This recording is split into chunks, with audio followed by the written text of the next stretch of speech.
Peace, family. Y'all know who it is. It's Dr. Picard K. Lumumba, the progenitor of LumumbaSpeaks.com, a Black empowerment initiative where we believe we could gain a competitive advantage by always betting on Black. Keyword, always betting on Black, in conjunction, of course, with Bequaline Network, the Pan-African social media extraordinaire, and the home of Africans in the news and information. And we're back, family, for part 11 of our groundbreaking Pan-African leadership series, Past, Present, and Future, where we chronicle the life, legacy, and most importantly, the work of the great Pan-Africans of the past in order to learn how to make a better world for African people in the future. And today, part 11 of our groundbreaking series, we're going to be chronicling the life, legacy, and of course, the work of one Mary McLeod Bethune. So if you're watching, family, make sure that you, of course, hit the subscribe and like button. As you all know, the link is in the description. The link will be in the chat momentarily. And we hope that you all are able to be part of this conversation with us this afternoon. So happy Pan-African Sunday, as Brother Sandman would always say. And first and foremost, family, I want to thank you all for those who, of course, reached out, of course, had made a comment regarding, of course, I had to cancel the show. There was a family issue in terms of a medical issue. And so I just wasn't in the proper emotional disposition. I didn't have the proper emotional disposition to do a show based on, of course, the family issue, having a loved one being admitted to the hospital. And so appreciate you all reaching out, expressing your concern and well wishes regarding that issue. And so they're definitely appreciative about that. And so I'm doing much better emotionally now. And so we're going to be able to move forward, of course, with of course, this afternoon show where, of course, we're going to chronicle the life, legacy, and work of Mary McLeod Bethune. This is, I think, of great importance because most wouldn't think of Mary McLeod Bethune as a Pan-Africanist. Right? When you think of Mary McLeod Bethune, we know she was known as the First Lady of Black America, due, of course, to her friendship with Eleanor Roosevelt, who was FDR's wife. Of course, her having a position in the National Youth Administration, being a member of FDR's Black Cabinet, but also her capacity to fundraise. She was known as the female Booker T. Washington, particularly for her ability to mirror Booker T. Washington and being able to have liberal whites, even conservative whites, of course, contribute financially to, of course, her college, Bethune-Cookman, of course, now known as Bethune-Cookman University, right? So, of course, Mary McLeod Bethune, she was an African-American educator, philanthropist, humanitarian, womanist, and, of course, civil rights activist, born June 10th, 1875, the 15th family, the 15th of 17 children. Her parents were, of course, formerly enslaved. Her mother was illiterate, but from all reports, her mother, on her mother's side, she was a descendant of royalty from Guinea, right? And so, and during her time, her early years, she was influenced. Her Pan-Africanist views or influence came from Reverend John Edward Wesley Bowen, who introduced her to Pan-Africanism. Of course, her mother, who, of course, made her very proud of her African heritage. And, of course, Bethune is quoted stating, "I am my mother's daughter, and the drums of Africa beat in my heart."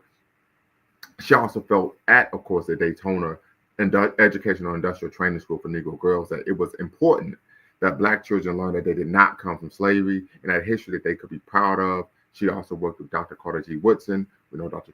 Carter G. Woodson created the Association for the Study of African American Life and History, and she made sure that his writings, his literature, his books, his articles were part of the curriculum at the Daytona Educational Industrial Training School for, of course, Negro girls. Many scholars argue that one reason Mary McLeod Bethune is not discussed regarding her Pan-Africanist views, well, for a number of reasons. One, some argue that she wasn't part of an organization that was ran by a man, right? We know most scholars, historians, when we talk about the historiography of Black history, tend to focus more so on, of course, the contributions of charismatic men, charismatic leaders, and we're just now kind of catching up and learning about sisters who were in the struggle and the work that they put in. So something to consider there. Another issue is many scholars argue that she engaged in Pan-Africanism with a small p, right? So her approach to Pan-Africanism wasn't more so political, organizational, but focused on a people-to-people approach that focused on transatlantic relations amongst African people. So Pan-Africanism with a small p that was personal rather than political and organizational. I think that's rather important because I think a lot of us actually engage in Pan-Africanism with a small p rather than from a political organizational frame of reference. So something to consider there. Once again, family, put a 1 in the chat if you practice Pan-Africanism with a small p, two put a 2 in the chat if you practice Pan-Africanism with a big P, meaning you practice Pan-Africanism from a political or organization frame of reference. Put a 1 in the chat if you practice Pan-Africanism with a small p, meaning just from a person-to-person frame of reference. So definitely want to hear from you all there. Make sure you hit the subscribe and like button. Thumbs up, family. And make sure you hit the notification bell for future videos. A couple other things about Mary McLeod Bethune. Well, she also was a member of the Black Women's Club movement. Many may be unaware the Black Women's Club movement kind of came into being and prominence in the early 20th century, focused on racism and misogyny, focused on, of course, women's right to suffrage, the right to vote, which was a huge issue, but also a concept they focused on immorality, right? There was a belief that oftentimes there was a need for a moralizing type of message and Christian proselytization in the Black community.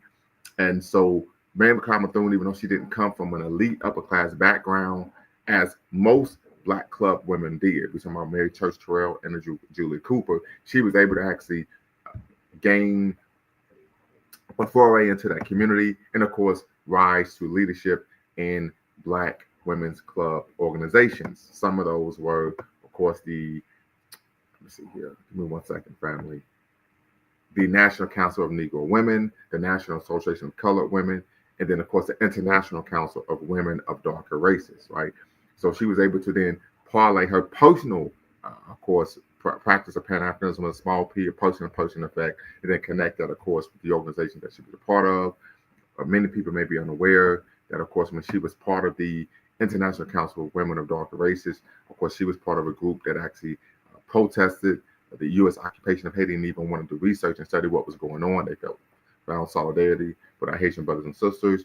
Of course, she felt the same way about colonialism in Africa. And she even worked with Adelaide Casely Hayford to raise funds for a school that Hayford was seeking to build in Sierra Leone. She also worked with Hayford to teach African-American people about African culture. So she actually supported her when she had a tour, of course, touring in the United States, educating African Americans about their African ancestry and heritage. So we see Pan-Africanism really being practiced with a small p rather than a big P in the life, legacy, and, of course, work of Mary McLeod Bethune.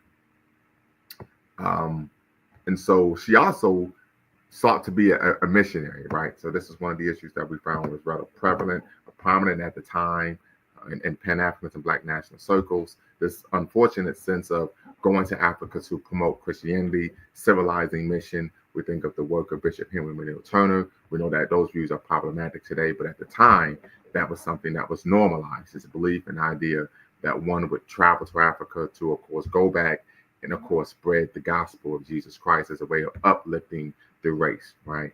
We know that that's extremely problematic now, and that's really a view that, of course, was catechized from, of course, those who enslaved and colonized us. But at the time, that was the prevailing belief in Pan-Africanist and Black national circles, that Christianity would help uplift the race from the doldrums of oppression, despair, and, of course, post-slavery.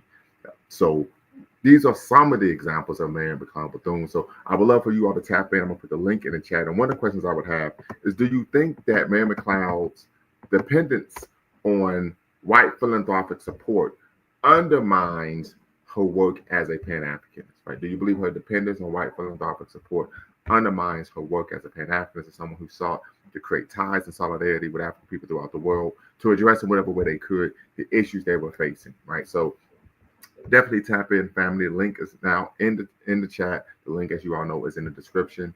You're, of course, watching womanist.com and, of course, Breakline Network, Pan-African social media extraordinaire in the home of African Center News and Information. I'm doing well, but I'm doing well. As I said before, doing much better emotionally after I had a family member admitted to the hospital on Friday. I definitely appreciate the well wishes, the comments of, just hoping that things were going well. And so, of course, I'm doing much better emotionally. And, of course, a family member has been stabilized. So definitely appreciative of that. And appreciate you asking, brother. Appreciate you asking, Brother Reddy. So once again, family, that is the question. And I'm asking, is Mary McLeod Bethune's dependency on white philanthropic support, white largesse, does that undermine her work as a Pan-African? So this is a great question. I think this is even an issue or conundrum that we tend to find in the Black community today. In terms of, as we know, Thomas Sankara taught us, whoever feeds you imposes their will upon you. Marcus Garvey taught us that, race first, and so we don't want to be dependent on others. What is to be done for African people must be done by African people. And so not being dependent, we see that this oftentimes many argue stifles agency, stifles our ability to be self-determining. So tap in, family. Let us know what you think. I want to hear from you all. So once again, the link is in the description. The link is in the chat. You're watching, of course, LumumbaSpeaks.com, the Black Empowerment Initiative, where we believe we can gain competitive advantage for always betting on Black, in conjunction with Beacon Network, the Pan-African Social Media Extraordinaire, and the home of African-centered news and information.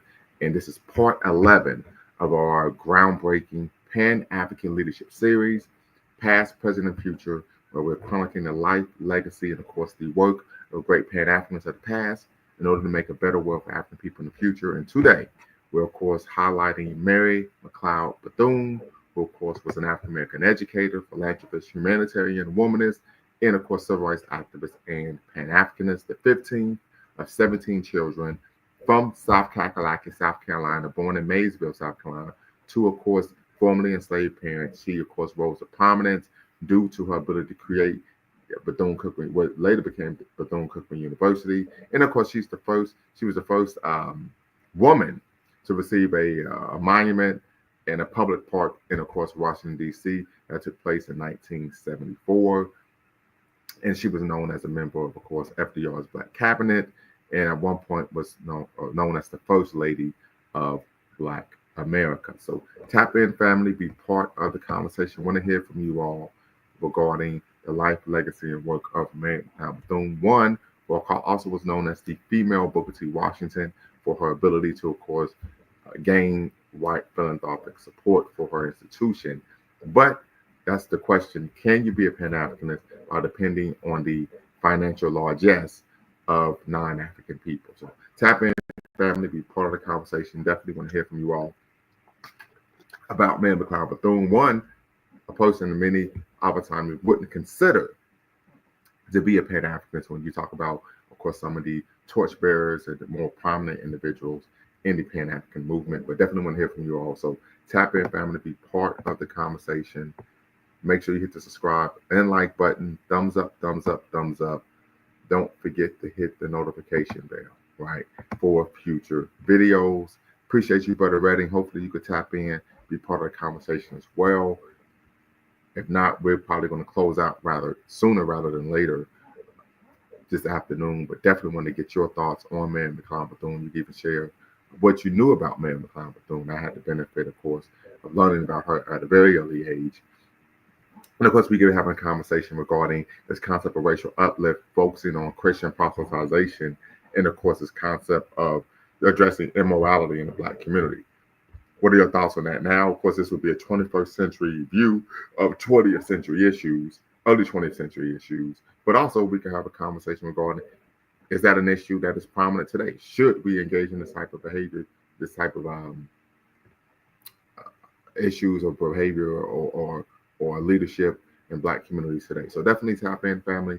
But love to hear from you all on a great Pan-African Sunday. So once again, we're discussing Mary McLeod Bethune, who many argue was a Pan-Africanist. Many of you may be unaware that there's actually a new book on Mary McLeod Bethune and, of course, her Pan-Africanism by Ashley Robertson Preston. And so I'm going to share my screen here, and I was actually able to read much of the book just from a Google review. So you all may want to check it out just from a Google review.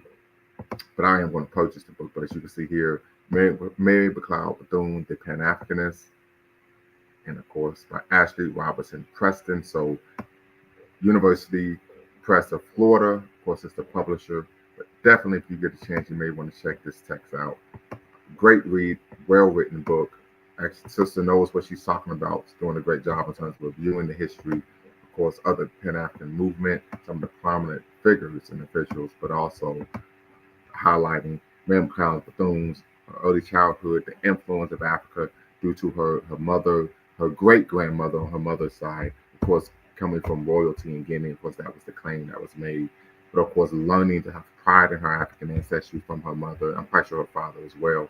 But then of course her tutelage, of course, coming up, going through school, being mentored by a number of prominent individuals, particularly Mary Church Terrell, but also Reverend John Edward Wesley Bowen, who, of course, who influences Pan-African views. And of course, he had a Pan-African church that, of course, she attended while she was in college. So definitely, family, tap in, be part of the convo.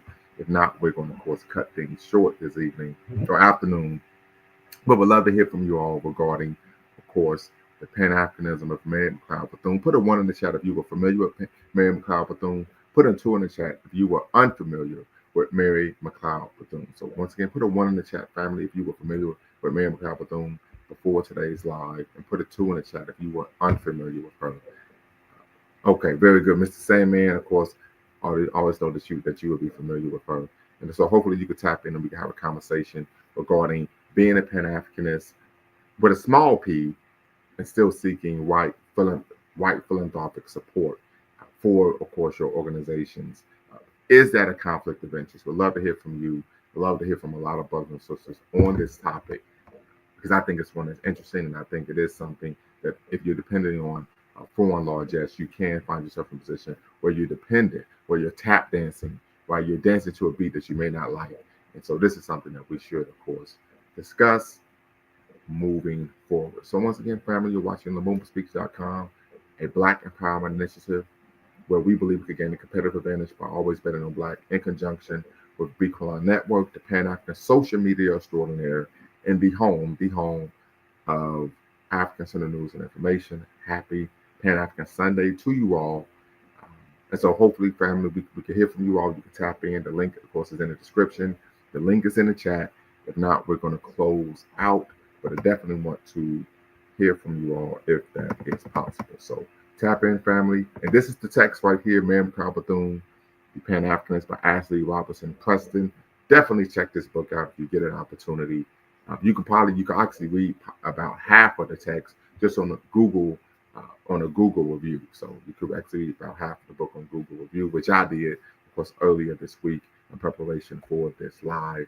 But definitely want to hear from you all regarding, of course, the little-known Pan-Africanist work, Solidarity of One Mary McLeod Bethune, formerly a woman who was once known as the First Lady, of course, of Black America. So tap in, family.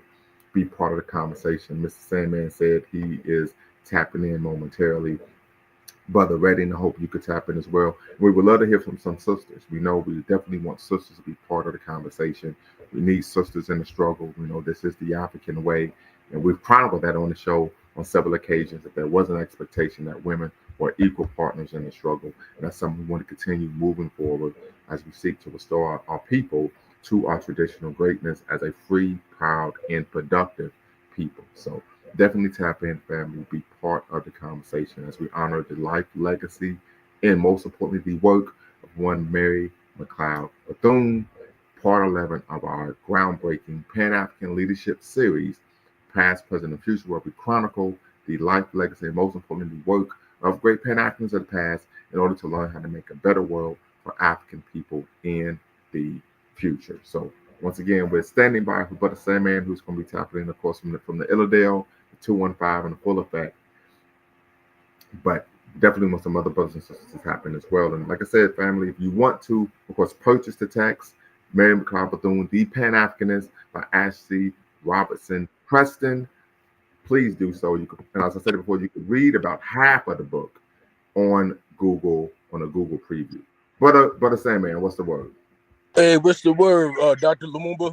How you doing? I'm doing all right. Hey, that's what's up. Hey, what was that question for today again? Yes, sir. Yes, sir. So Mary McLeod Bethune was known as the female Booker T. Washington for her ability to gain white philanthropic support for her, of course, educational institution, Bethune-Cookman University. Do you believe that that is antithetical to the principles of Pan-Africanism to build an institution based off basically white people's money?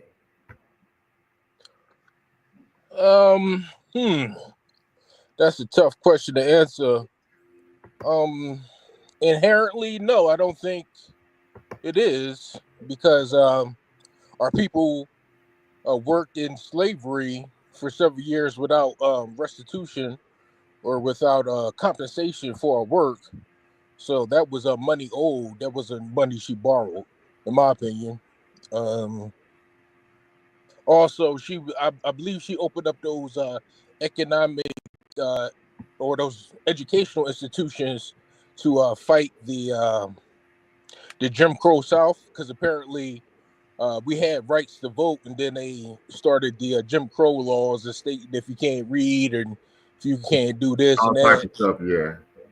Yeah, so she had to teach uh, our brothers and sisters in the South, our ancestors in the South, how to read English and stuff like that, and so that they have the right to vote. So I think ultimately she was working on our behalf. What she was trying to do maybe was, on the large scheme of things, it might look not right from one perspective, but from the larger scheme of things, it might be um, long term. It was for the best.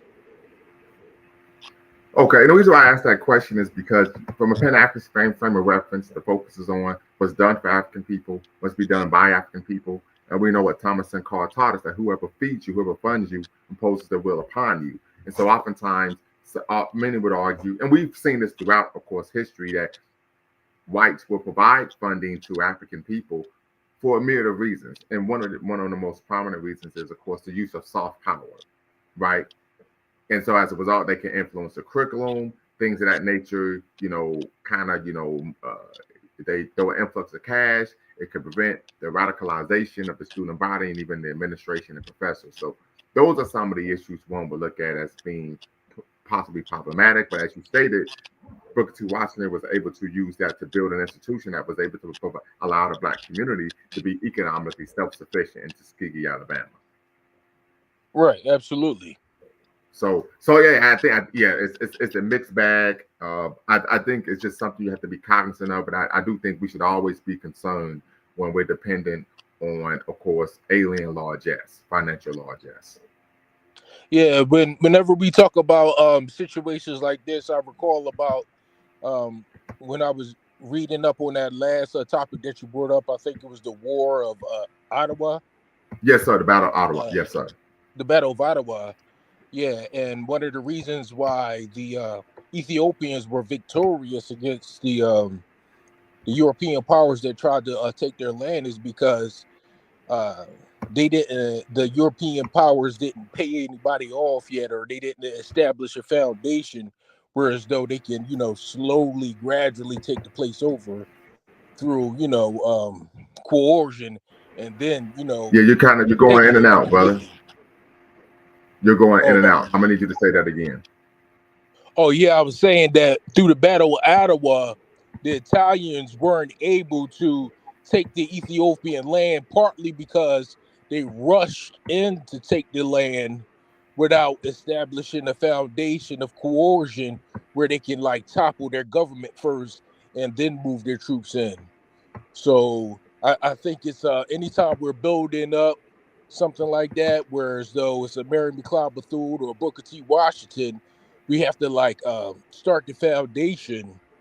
And even if it takes going against our principles, you have to build that foundation that's something stable, because if you move too fast, then you won't have the foundation to support what your movement is. Well, if I recall, when we discussed the Battle of Ottawa, the issue was more so based on the fact that they didn't engage in the concept and practice of divide and conquer. That prevented them from being able to successfully conquer Ethiopia. And there was also discontent in Italy regarding engaging in an imperialistic war as well. So, but that's a conversation for another day. So once again, family, tap in, be part of the conversation. We'd love to hear from you all. Let me ask you this: were you aware of the Pan-Africanism of Mary McLeod Bethune? Yeah. I'm aware of Mary McLeod Bethune. She's actually from the. Were you aware of her Pan-African activism? Yes, not all of it in its entirety, but I was very familiar with her. She's actually from the same town that my grandparents are from, in South Wow. Carolina. So Okay. yeah, we were always aware of her and what she did.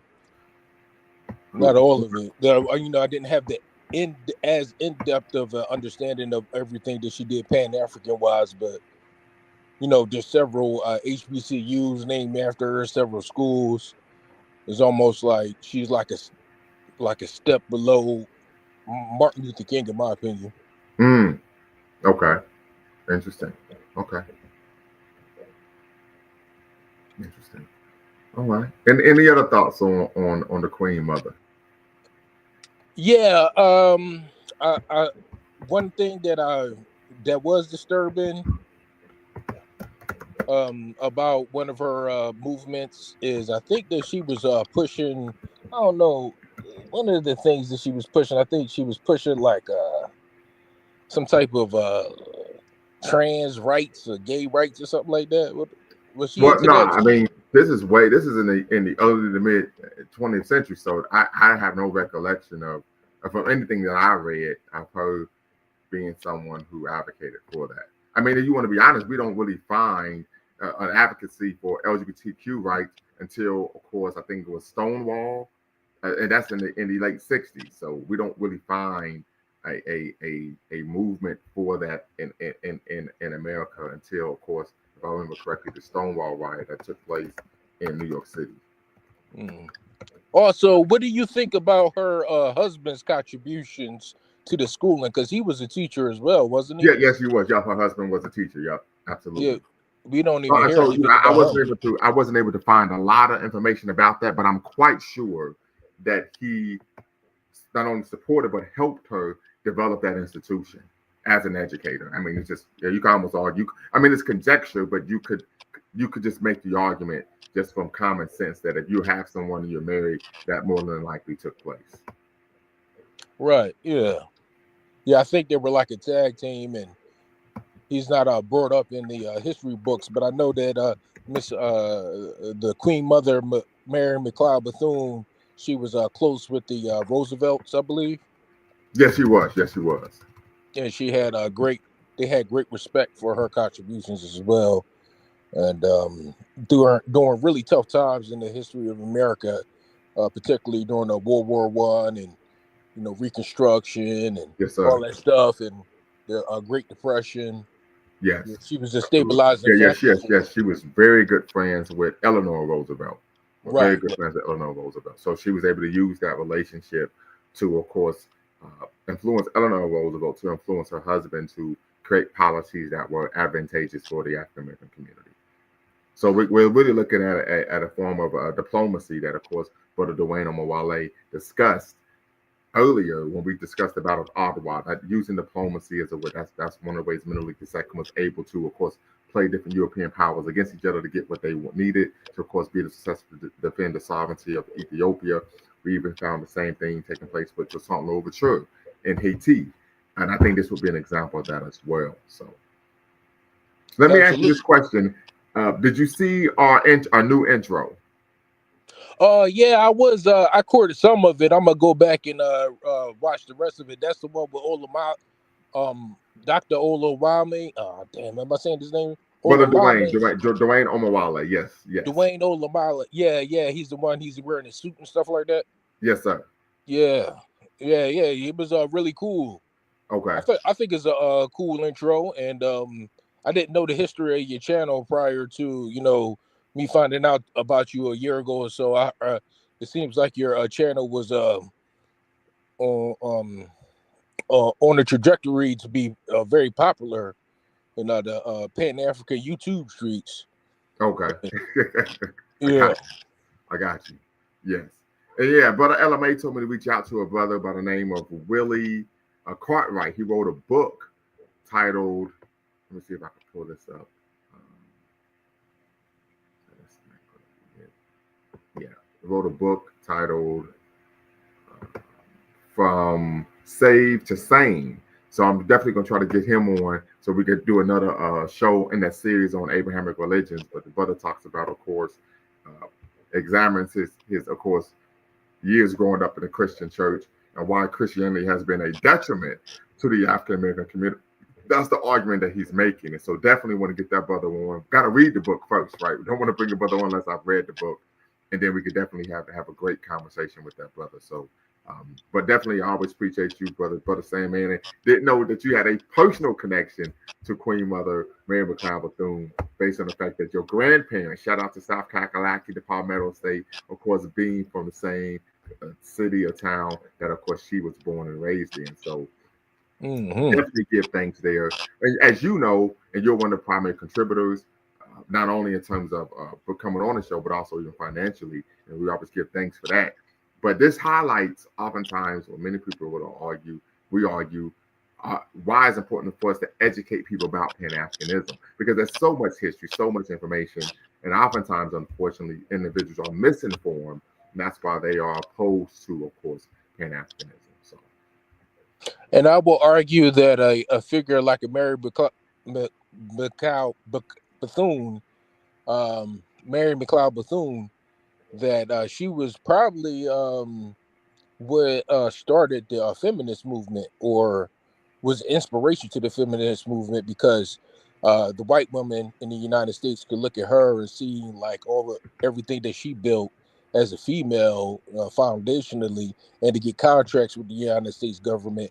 They probably, her, Eleanor Roosevelt, they probably looked at her somewhat as a caricature to emulate, so that they can start their movement. Well, I appreciate that, but feminism started in the late 19th century by white women. Okay. Yeah. So and so Mary McLeod Bethune was what many call a womanist, also another term for black feminists, where they focus on the issues that that black women face, not only in America but globally, right? In fact, let me see if I could pull this up. Because there's a quote that she had where she discussed why this was important, that they would focus on uniting globally as African people. And she gave this at a meeting. Yeah, so Bethune, she gave a convention speech at the National Association of Colored Women, and she stated, colored people's difficulties are political and economic throughout the world. Through wise politics and statesmanship, they must liberate themselves. Through far-sighted economic leadership, they must master the business of taking care of themselves like other races, bred, born, and living here under the American flag. We nevertheless bear a relation to others of our blood. Their problems are ours and vice versa. Our wisdom, energy, and foresight should be dedicated to the great task of achieving freedom and independence, which are the highest goals for human striving. We must make this national body of colored women not merely a national influence, but a significant link between peoples of color throughout the world. Yeah. And as I said before, she was a member of the International Council of the Women for Darker Races, of course, the National Association for the Council of Negro Women. She was a member of the National Association of Colored Women. And of course, this was all a result of the Black Women's Club movement that became prominent in the early 20th century. Right. And now one of the critiques of the Black Women's Club movement was these women typically came from upper class backgrounds. We talk about Mary Chase Terrell and Julie Cooper. Of course, Mary McLeod Bethune did not come from an upper class background, but she was still able to join those organizations and then, of course, gain leadership and become president of these organizations. So that just really spoke to how dynamic she was and her gift, not only as an administrator, but also in terms as a leader and orator. So definitely have to give a great shout out to her. But also, I think many people oftentimes don't focus on her ability to be a diplomat, right? To be able to go into the room and have those conversations, make those deals to make sure that she is able to bring resources to, of course, the Black community. So that's something to consider as well when we talk about the legacy of Mary McLeod Bethune. And one of the things that we've kind of been discussing now is the importance of being able to be diplomatic, not always being warlike, right? Not always having a testaraical type of disposition, but being able to use a great weapon, which is charm, right? The ability to be charming, appealing, beguiling when going into a room to make sure you're able to bring the resources that we need for our community to our community. Yeah, it's critical for cooperation. So, just something to consider. At least I think so. Absolutely. Yeah, that's critical for cooperation, being able to get along and not be too adversarial. Absolutely. Absolutely. Absolutely. Absolutely. All right, Doctor, I gotta head back So in. hopefully we can get some other brothers and sisters to tap in. Once again, family, you're watching LaMumbaspeaks.com, a Black Empowerment Initiative where we believe we could gain, of course, a competitive advantage. Always betting on Black in conjunction with, of course, the Pan-African social media extraordinaire, but a Beacon Network, of course, the home of Africans in the news and information. And very quickly, family, we're going to do a show this week on the current state of Pan-Africanism, where we're going to discuss some of the issues that, of course, are prominent not only in the news, but also some issues in terms of the ideology and movement that we know and call Pan-Africanism. So be looking out for that show. We probably will air it Wednesday, right? What is the current state of Pan-Africanism? So definitely want you all to tap in, tune in for that show as well. Any final thoughts, Brother Sandman, before we log off? Yeah, I think that Mary McLeod Bethune is an inspiration and a testament to what we can achieve as a African people, as a culture and as a unit, and get tremendous things accomplished. Absolutely, absolutely. And the big part aspect is what? Institution building institutions, right? Building institutions to serve the needs of our people. I think that is one of the primary goals, not only of Black nationalism. We talk about, of course, nationalism and this concept of building institutions, but also Pan-Africanism, addressing the needs of our people, treating the needs of our people as holy. And of course, Mary McLeod did that. McLeod Bethune did that when she created Bethune, of course, the Daytona educational school, training school for girls. She only had $1.50, $1.50, $1.50, and she was renting out, of course, a space or a building where the rent was $12 a month, and she only had $1.50. And the guy, the Black man that was renting it to her, said, "Hey, I believe in you. I believe in your vision," and that support allowed her to, of course, be able to create this institution that is now a HBCU. So until next time, family, y'all know what to do. Always bet on Black. Peace. Before you go, make sure you hit the subscribe and like button.